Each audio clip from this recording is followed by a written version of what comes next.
Pandit Nehru, the leader of Congress, toured the country arguing the case for a united India. The whole idea that India should be divided was based on a fantastic notion that religion constitutes nationality. Nayantara Sehgal lived with her uncle, Pandit Nehru. While I was growing up, the entire national movement, which had cut across religion, region, caste, class, sex, you know, it had been a truly unifying experience. So for a person like me, it was an absurd idea that India should be divided. It made no sense of any kind.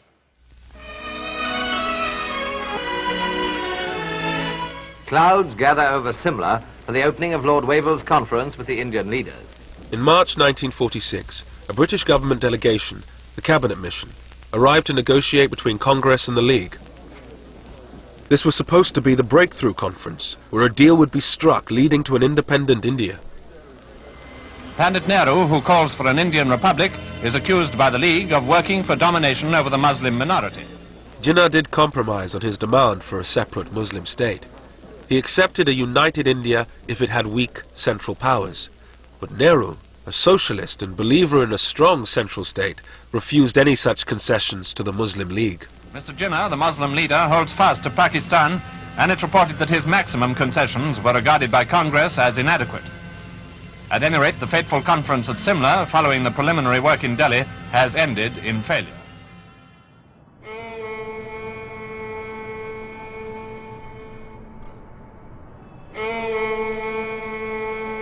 Calcutta, a stronghold of the Muslim League, August the 16th, 1946.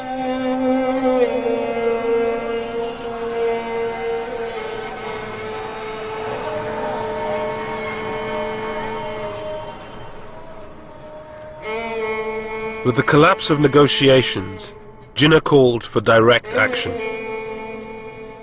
Thousands of Muslims gathered in the center of the city to demand a separate homeland, Pakistan.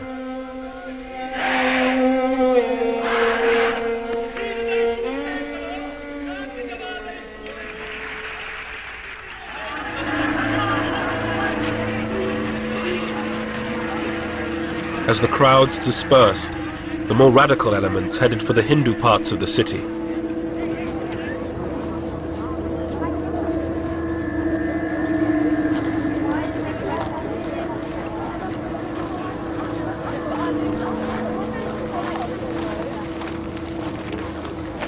I was thinking of going out for a stroll, and then all of a sudden I found some Muslim hoodlums.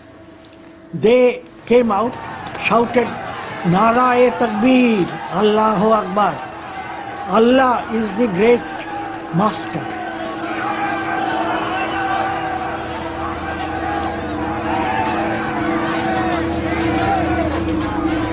Local gangsters hijacked the demonstration. They whipped up the mob, and it turned violent. Then I found that a neighbor who had come out to see what was happening, his head was cracked and lay bleeding. So I thought that going out would be absolutely foolhardy. Then these boys, they started hitting the doors, and they said that we will not spare any Hindu.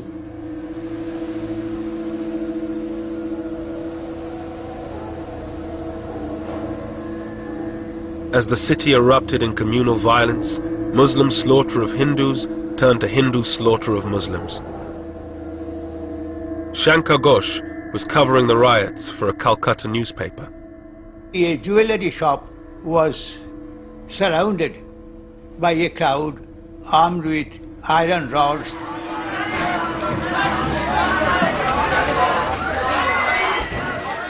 An elderly employee, he was already half dead in fear. He came with his folded hands like this. But this furious mob, they had no time to hear what he wanted to say. So I think a boy of 14 or 15 just pulled his leg as he came out, and the man fell down, and someone hit him on the head with an iron rod. I think that one blow had finished him.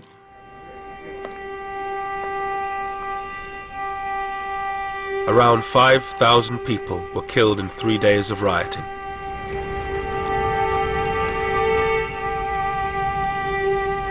But the British, with one eye on leaving India and fearful of being overrun, ordered the troops to stay in their barracks until it was too late.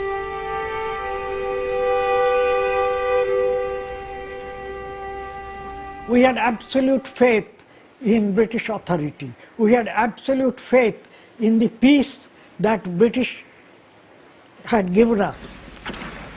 For 3 days there was no sign of authority on the streets, and it was anybody could murder anybody.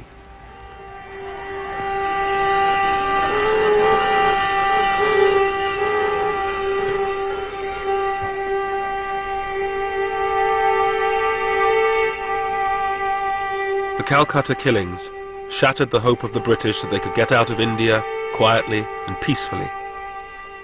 With religious hatred and suspicion growing, the dream of a united India seemed to be falling apart.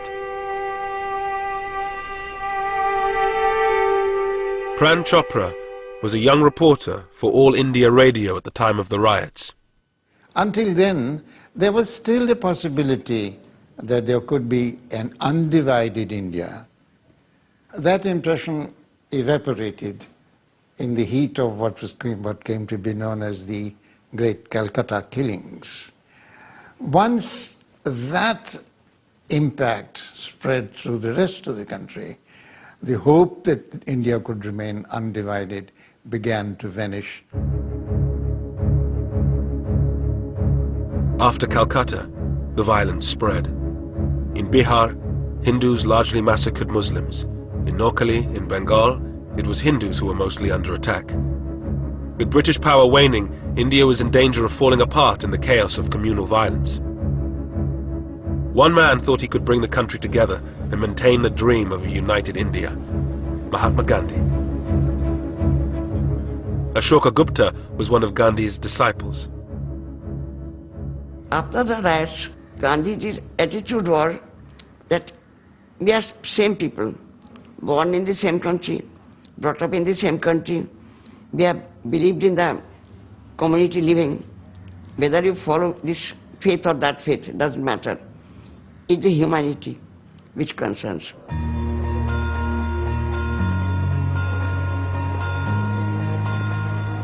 Gandhi spent the first months of 1947 walking through the villages of Noakhali, holding prayer meetings, trying to bring Hindus and Muslims together. Ashoka Gupta went with him.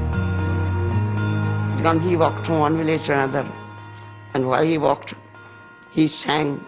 He rested in a Muslim house, then he rested in a Hindu house.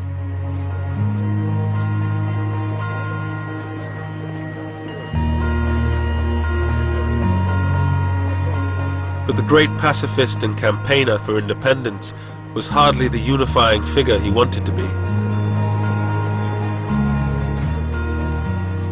Gradually, the prayer meetings, the non-Hindus were absent. Shankar Ghosh reported the story for his Calcutta newspaper. The Muslims were not keen to come to him, were not keen to listen to him. And before Gandhiji went on his morning trip from one village to another, they used to defy the path, spread thorns, bones, etc. on his road. An advance party had to be sent because he was in Noakhali, he was not wearing any shoes. He was walking barefoot. Gandhi had always opposed constitutional concessions to Muslims. For many of them, he represented Hindu supremacy.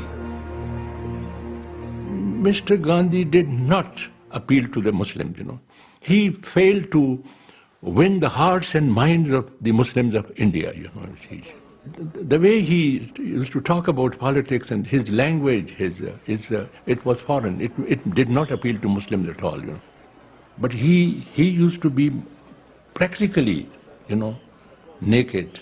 He used to have one arm on the shoulder of one girl, and he should have another arm on the shoulder of another. And the Hindus thought he was a saint,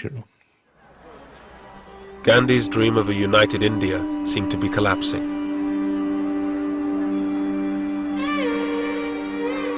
He was a sad man. I think nobody was listening to him. He was considered to be an incorrigible idealist.